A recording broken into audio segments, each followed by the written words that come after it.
ഈശോ മിശിഹായ്ക്ക് സ്തുതിയായിരിക്കട്ടെ. ഈശോയിൽ സ്നേഹമുള്ളവരെ, വിശുദ്ധ മർക്കോസിന്റെ സുവിശേഷം 12-ാം അധ്യായം 38 മുതൽ 44 വരെയുള്ള തിരുവചനങ്ങളെ കുറിച്ച് നമുക്ക് വിചിന്തനം ചെയ്യാം.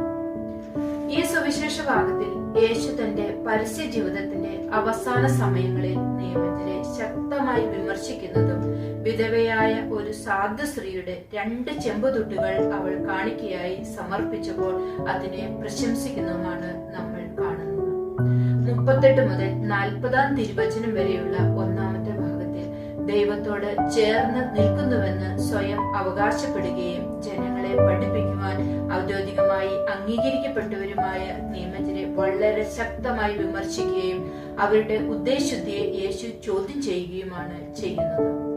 41 മുതൽ 44-ാം തിരുവചനം വരെയുള്ള 2-ാമത്തെ ഭാഗത്തിൽ നിയമജ്ഞരുടെ മനോഭാവത്തിന് നേരെ വിപരീതമായി തന്നെ പൂർണ്ണമായി ദൈവത്തിന് വിട്ടുകൊടുക്കുകയും ദൈവാശ്രയ ബോധത്തിൽ അടിയുറച്ചുകൊണ്ട് 2 ചെമ്പുതുട്ടുകൾ സമർപ്പിക്കുന്ന വിധവയുടെ കാണിക്കയെ പ്രശംസിക്കുകയും ചെയ്യുന്ന യേശുവിനെയാണ് നമ്മൾ കാണുന്നത്.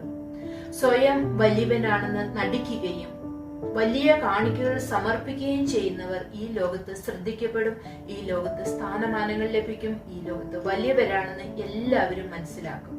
പക്ഷെ എളിമയുള്ള ഹൃദയത്തോടെ ദൈവത്തെ ആശ്രയിച്ചില്ലെങ്കിൽ അത്യുന്നത കണ്ണുകൾ നമ്മെ കാണുകയില്ല.